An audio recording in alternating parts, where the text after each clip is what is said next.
Hello मेरे प्यारों, क्या हाल है। उम्मीद है आप सब बढ़िया होंगे। तो चलिए शुरू करते हैं आज की क्लास। तो आज की क्लास हम कल से ही कंटिन्यू करेंगे।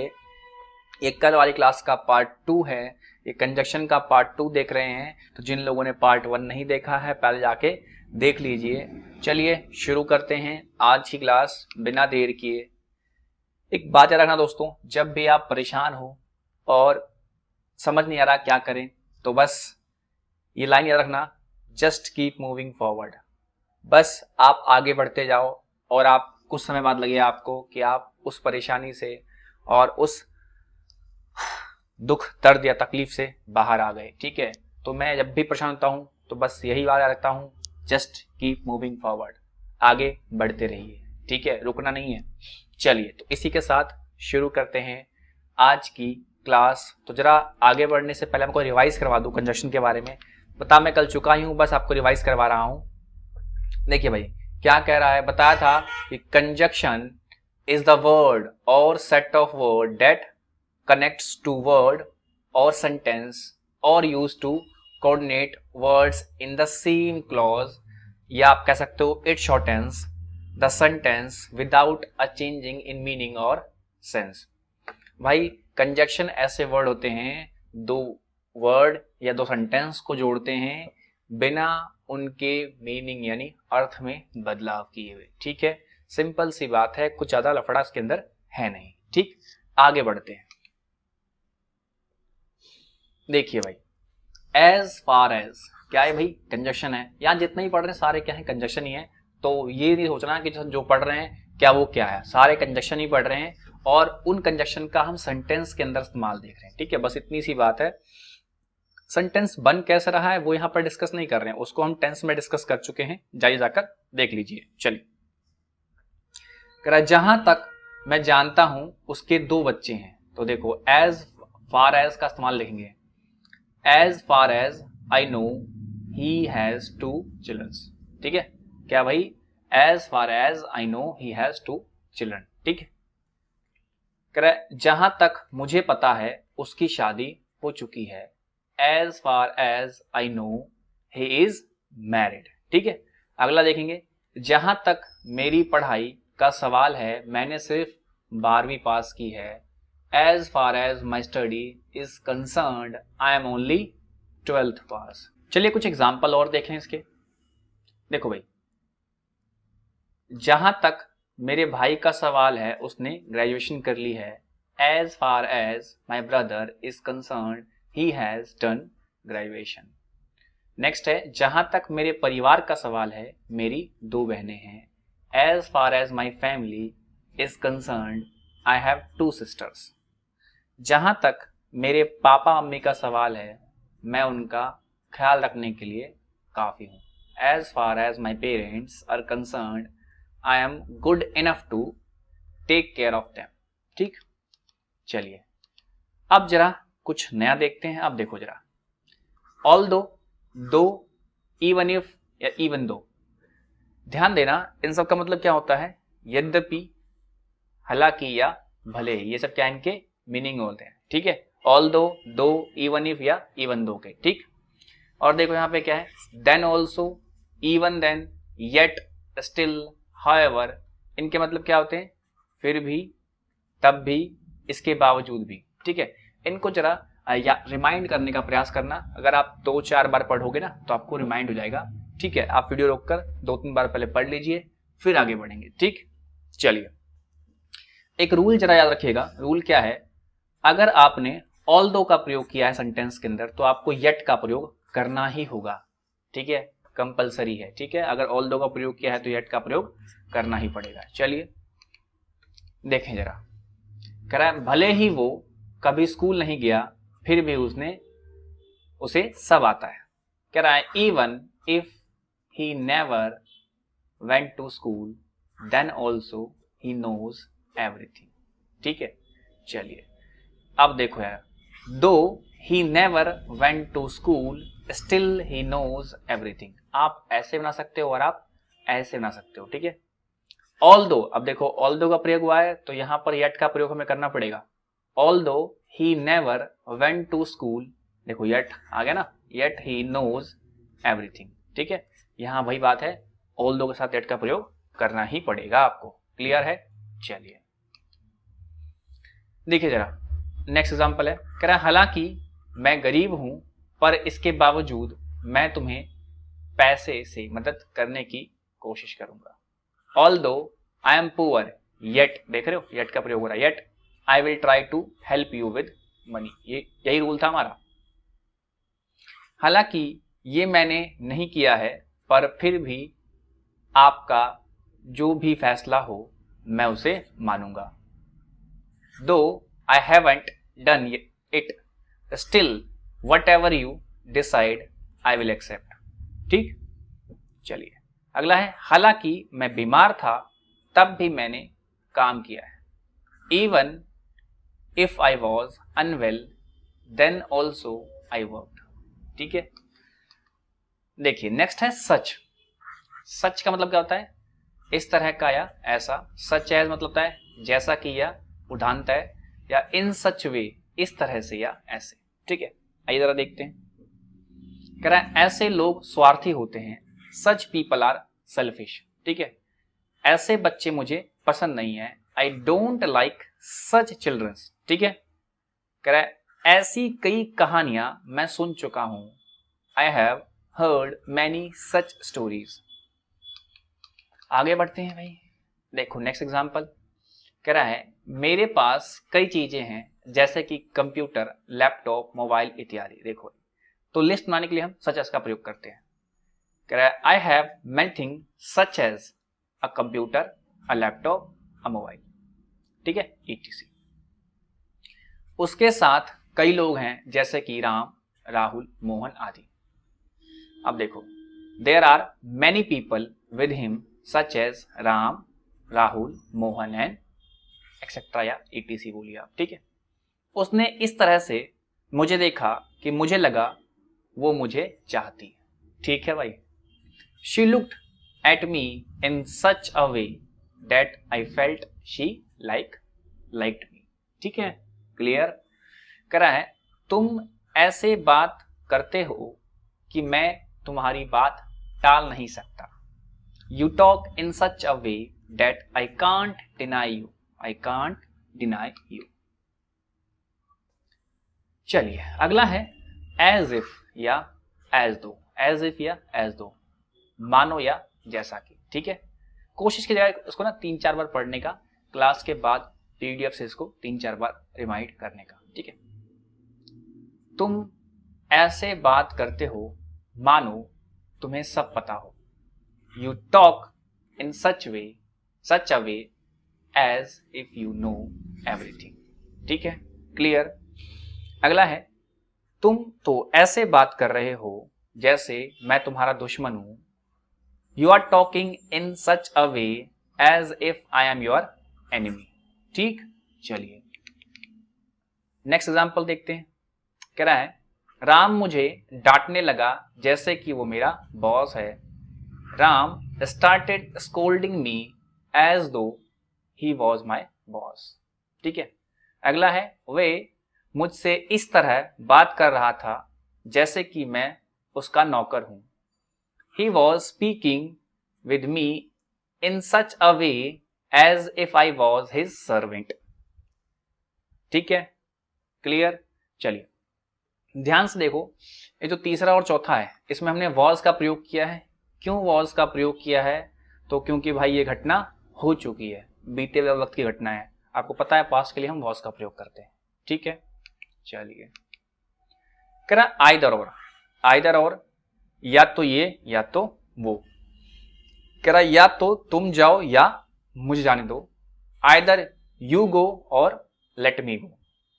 या तो राम जाएगा या फिर मैं जाऊंगा।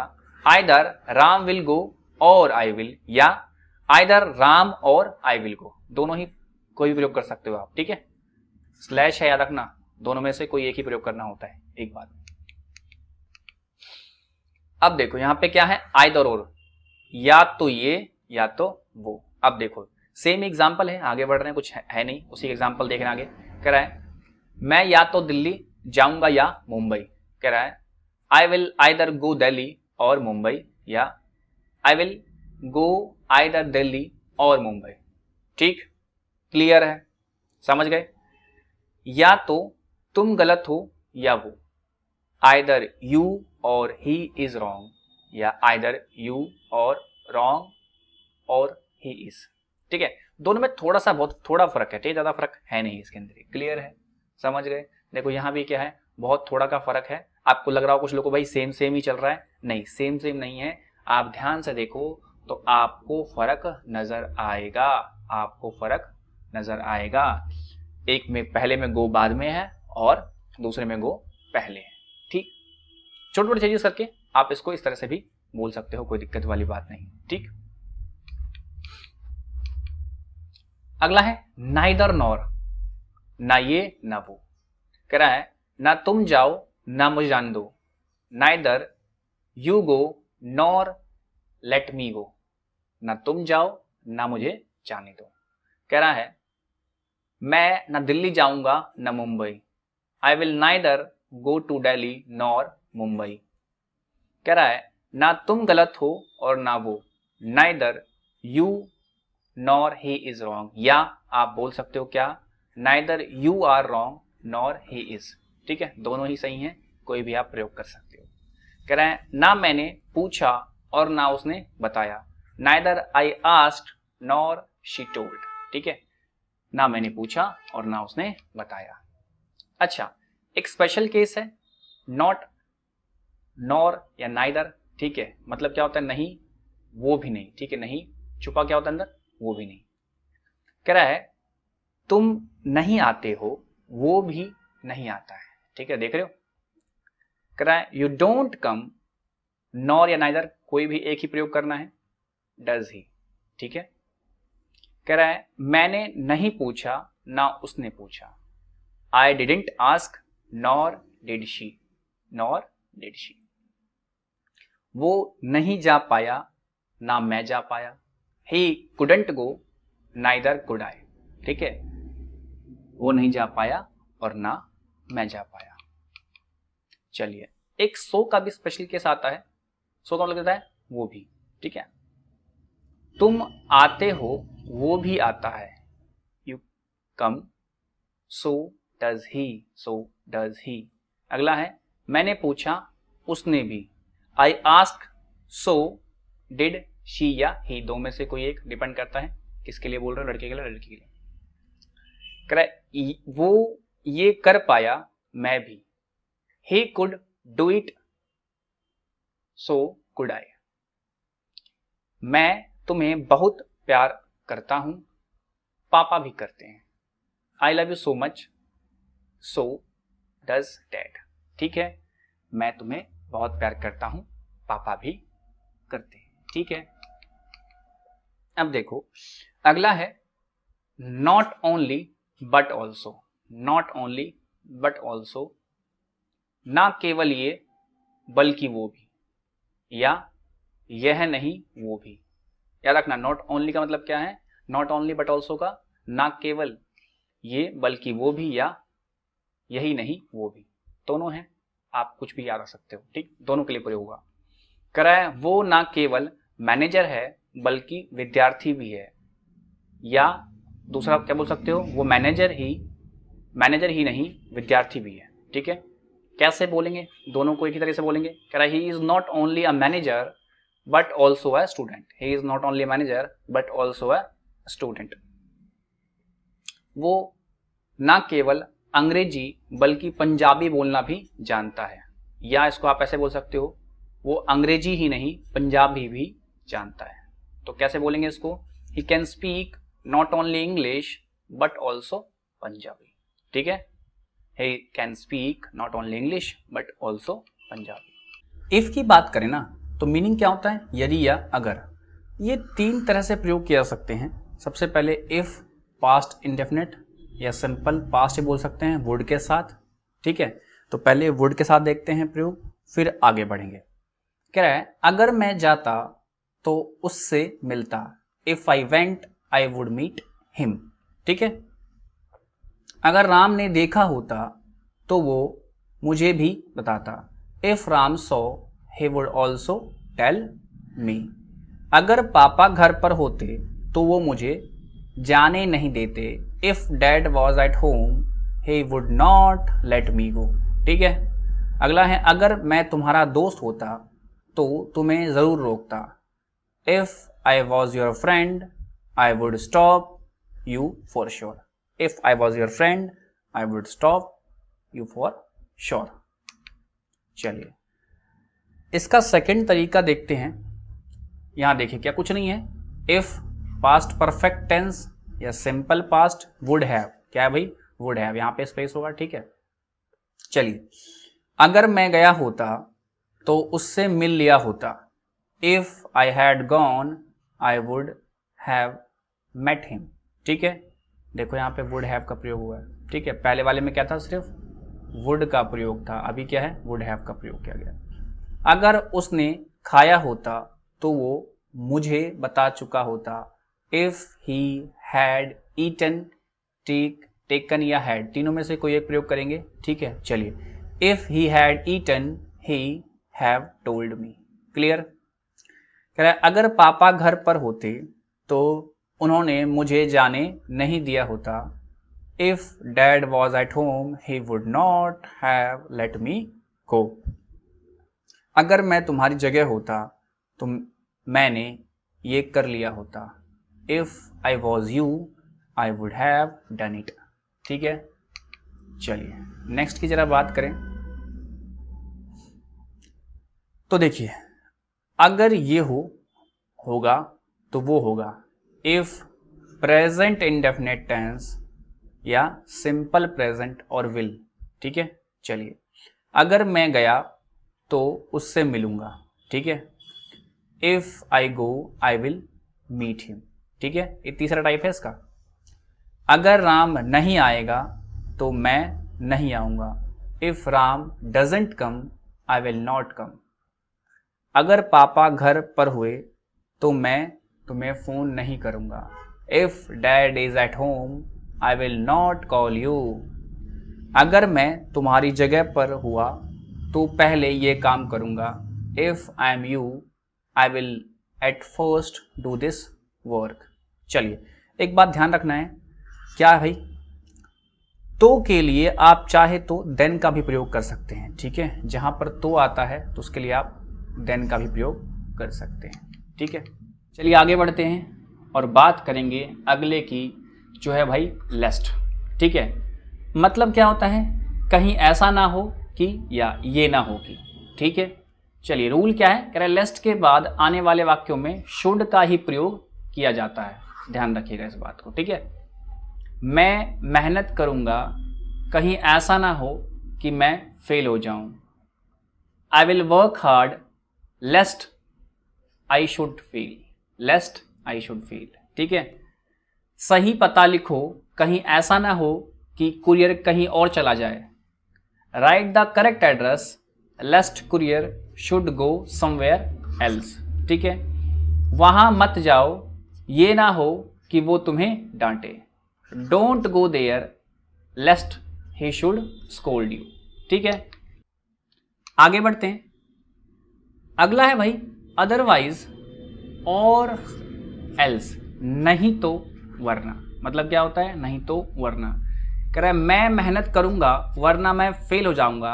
आई विल वर्क हार्ड अदरवाइज, या तो और एल्स आई विल फेल, दो में से कोई एक प्रयोग करना है। ठीक है। कह रहा है सही पता लिखो, नहीं तो कुरियर कहीं और जा सकता है। Right the correct address otherwise courier can go somewhere else. ठीक। वहां मत जाओ, नहीं तो वह तुम्हें डांटेगा। वहां मत जाओ, नहीं तो वह तुम्हें डांटेगा। डोंट गो देयर और else he will scold you. ठीक है। आगे बढ़ते हैं। कह रहा है सो दैट, कह रहा है मैं मेहनत करूंगा ताकि मैं पास हो जाऊं। I will work hard so that I pass. ठीक है। सही पता लिखो ताकि कुरियर कहीं और ना चला जाए। ठीक है। Right the correct address so that courier doesn't go anywhere else. कह रहा है मेरे साथ ही रहो ताकि मैं बोर ना हूं। Be with me so that I don't feel bored. अगला है ये करो ताकि तुम ये कह सको कि तुमने भी कुछ किया है। Do it so that you could also say that you had also done something. Do it so that you could also say that you had also done something.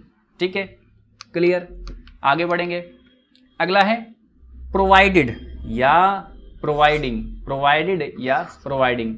बशर्ते, शर्त ये है कि, पर, तब, जब. ये तीन मतलब हैं. बशर्ते, शर्त ये है कि, पर, तब, जब. जरा देखते हैं भाई रूल क्या है. कह रहा है प्रोवाइडेड के बाद आने वाला शब्द हमेशा प्रेजेंट इंडेफिनिट टेंस में होता है. पढ़ाया था मैंने पीछे कि प्रेजेंट इंडेफिनिट टेंस क्या होता है. नहीं पढ़ा है तो जाइए जाके टेंस में देख लीजिए. ठीक है, तो क्या बोल रहा है भाई, प्रोवाइडेड के बाद आने वाला शब्द क्या होता है, प्रेजेंट इंडेफिनिट टेंस में ही बनता है. ठीक है, क्लियर. देखो भाई, मैं तुमसे मिलूंगा पर तब जब तुम मुझसे वादा करो कि तुम मुझे राम के बारे में नहीं पूछोगे. ठीक है, मैं तुमसे मिलूंगा पर तब जब तुम मुझसे वादा करो कि तुम मुझसे राम के बारे में नहीं पूछोगे. कैसे बनाएंगे. I will met you provided you promise me that you will not ask about Ram. I will meet you provided you promise me that you will not ask about Ram. कह रहा है वो आएगा पर तब जब राम ना आए. He will come providing Ram doesn't come. He will come providing Ram doesn't come. ठीक है, क्लियर है. चलिए आगे बढ़ेंगे. अच्छा भाई, WH फैमिली भी है जो कंजक्शन की तरह यूज करते हैं हम. ठीक है, आइए जरा उनको देखते हैं. कह रहा है व्हाट या दैट, मतलब कहता है जो. क्या होता है जो. सजीव या निर्जीव दोनों के लिए, लिविंग और नॉन लिविंग दोनों के लिए यूज कर सकते हैं. कह रहा है वेयर मतलब जहां, हु मतलब जिसे, हु मतलब जो लिविंग बीइंग के लिए, विच निर्जीव के लिए नहीं नॉन लिविंग के लिए. मतलब क्या होगा, जो ही होगा लेकिन नॉन लिविंग थिंग. अगर कोई नॉन लिविंग थिंग है तो विच का प्रयोग करेंगे, लिविंग थिंग है तो हु का प्रयोग करेंगे. व्हेन मतलब जब. चलिए, हाउ या द वे, जैसे जिस तरह से. ठीक है, हुज जिसका होता है मतलब लिविंग बीइंग के लिए यूज करते हैं. ऑफ विच मतलब क्या होता है जिसका, लेकिन नॉन लिविंग के लिए प्रयोग करते हैं. विद हुम जिसके साथ. फॉर हुम जिसके लिए. फ्रॉम वेयर जहां से. ये जरा इनके मीनिंग थोड़े से याद रखिएगा ताकि इस्तेमाल करने में दिक्कत ना हो. ठीक है, एक बार वीडियो रोक कर आप कुछ सेकंड के लिए देख लीजिए पहले. ठीक है, उसको 5 बार पढ़ लीजिए और फिर आते हैं एग्जाम्पल पे. आइए जरा. कह रहा है क्या तुमने सुना जो मैंने कहा. Did you hear what that which. तीनों प्रयोग कर सकते हैं. ठीक है, ठीक है. Did you hear what that which, हम एक ही प्रयोग कर रहे हैं फिलहाल अभी, आप कुछ भी प्रयोग कर सकते हो. Did you hear what I said, मैं भी आया जहां से तुम आए हो. Even I came from where you came. ठीक है, देखो जिसके लिए मैंने सब कुछ किया वो यहां नहीं है. For whom I did everything is not here. ठीक है, देखो प्रयोग हो रहा है. कह रहा है क्या तुम बता सकते हो जिस तरह से तुम वहां पहुंचे. Can you tell me how you reach there.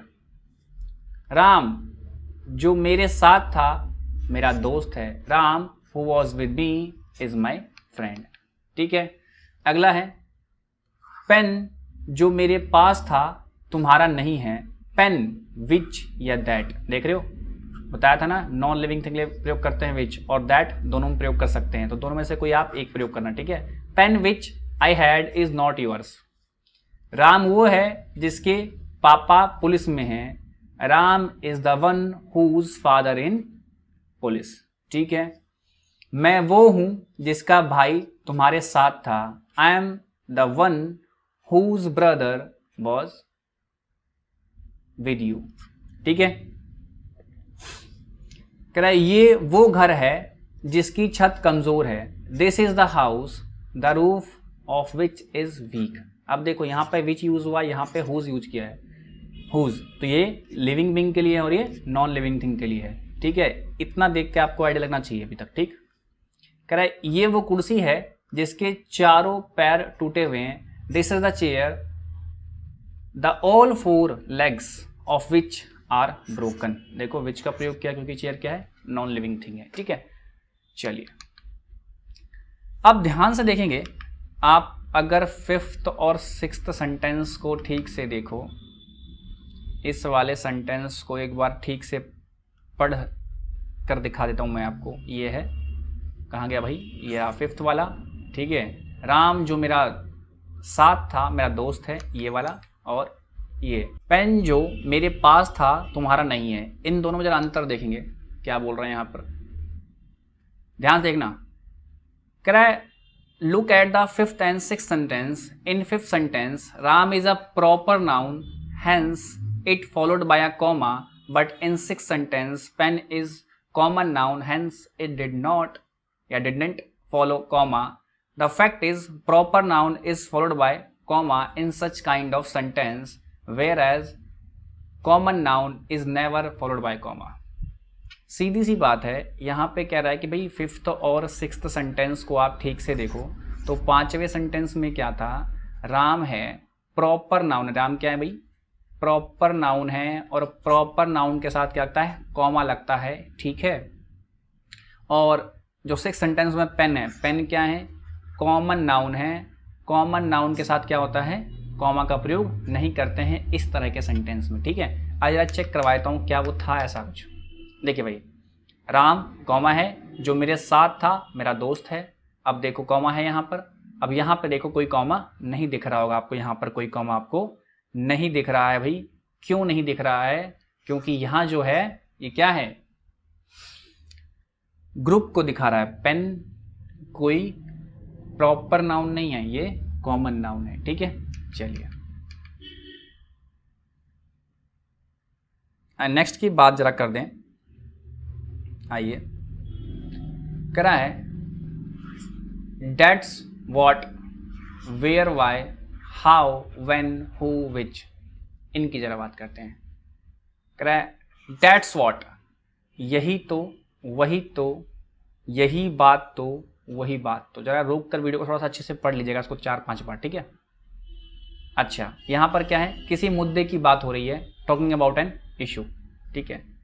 Dates where, यही तो, वही तो, इसी जगह तो, उसी जगह तो। यहाँ पर क्या है, किसी जगह की बात हो रही है, टॉकिंग अबाउट प्लेस।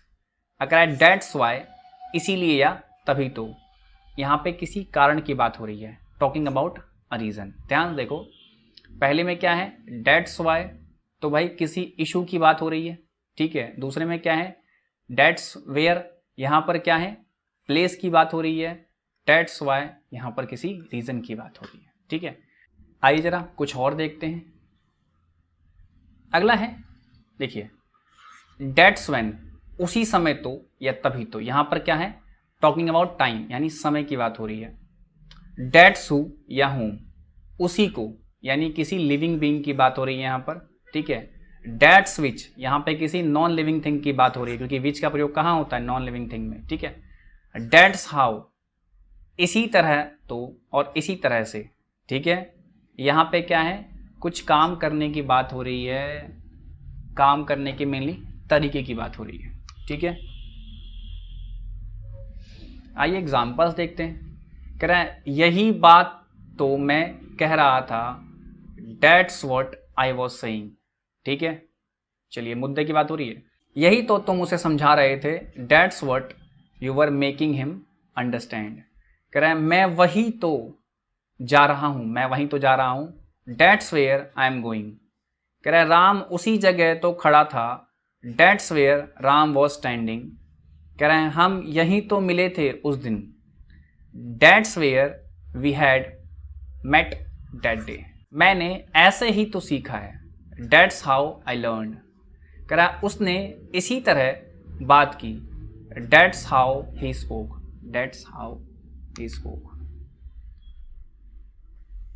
कह रहा है नेक्स्ट की बात, मैं उसी वक्त पहुंच गया, मैं उसी वक्त पहुंच गया, डेट्स व्हेन आई रीच्ड।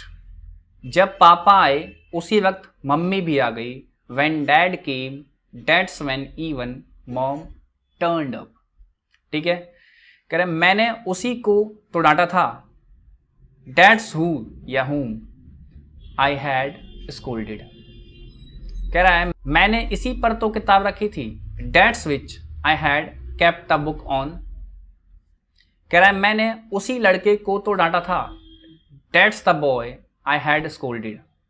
अगला है मैंने इसी टेबल पर तो किताब रखी थी, that's the table on which I had kept the book. ठीक है, तो आपने एग्जाम्पल देखे। चलिए अगला बढ़ते हैं स्टिल और इवन नाउ पे। स्टिल या इवन नाउ, अभी भी या आज भी।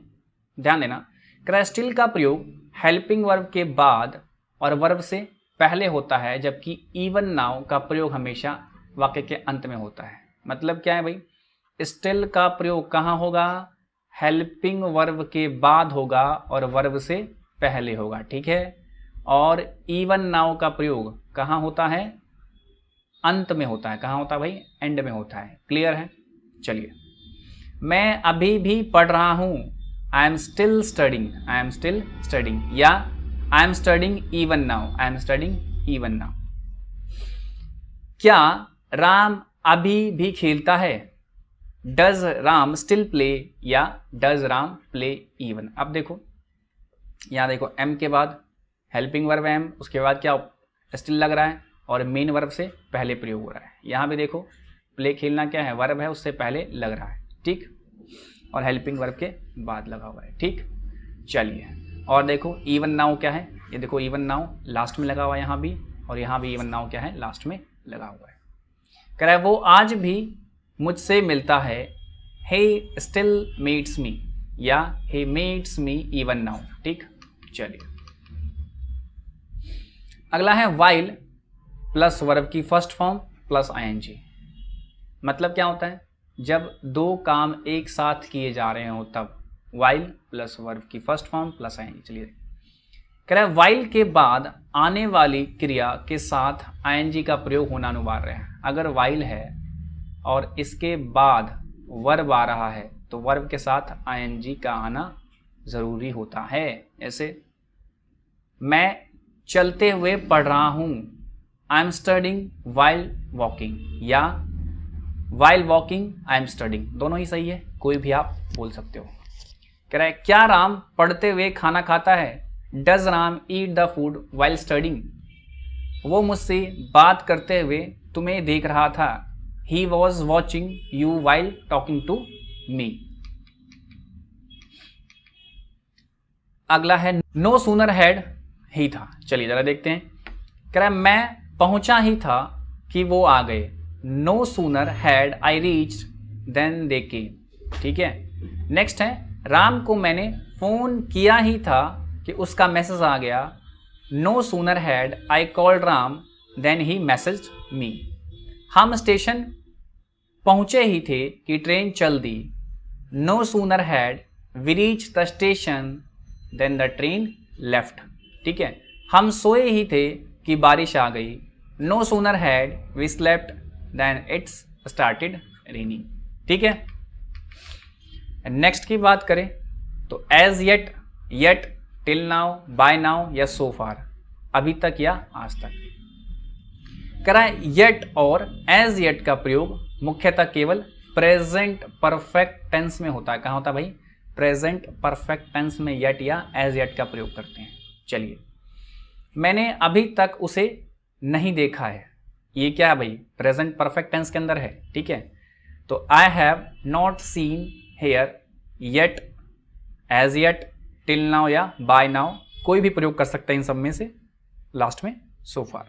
ठीक है, कोई भी आप इन सब में से ये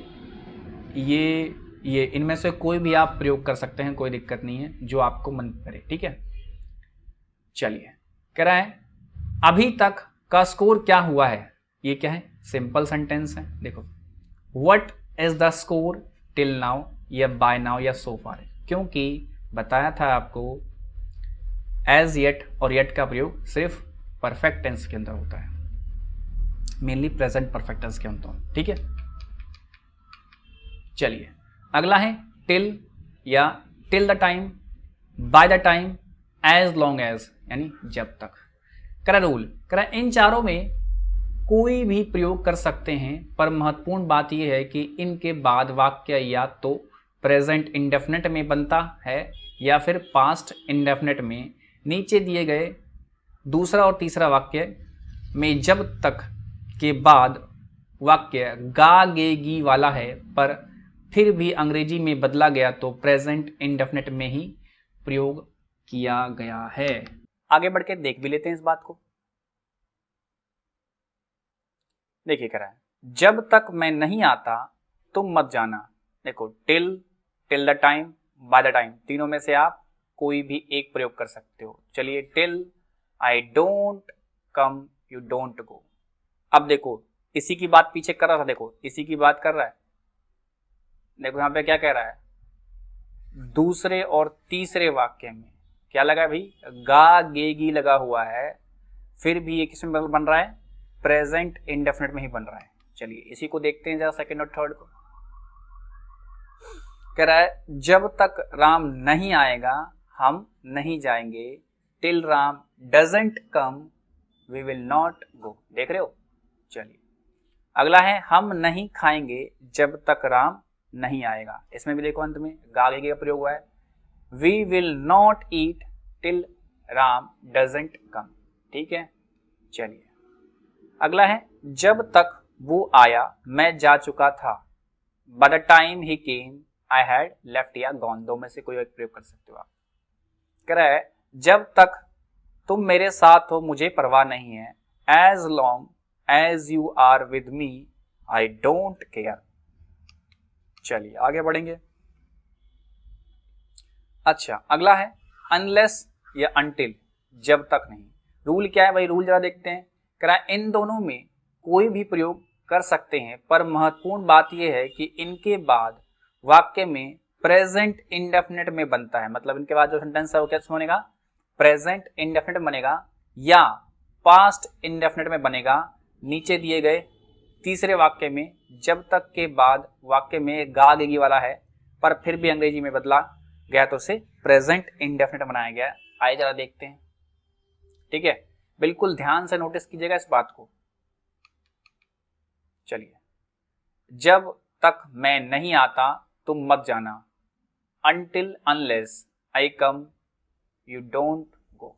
दो में से कोई प्रयोग करेंगे, पता है आपको स्लैश का मतलब। तो कह रहा है जब तक राम नहीं आएगा हम नहीं जाएंगे, until unless Ram comes we will not go. अब देखो यहां पे देखो इसी की बात कर रहा था पीछे, हम नहीं खाएंगे जब तक राम नहीं आएगा। ठीक है, we will not eat until unless Ram comes. देख रहे हो।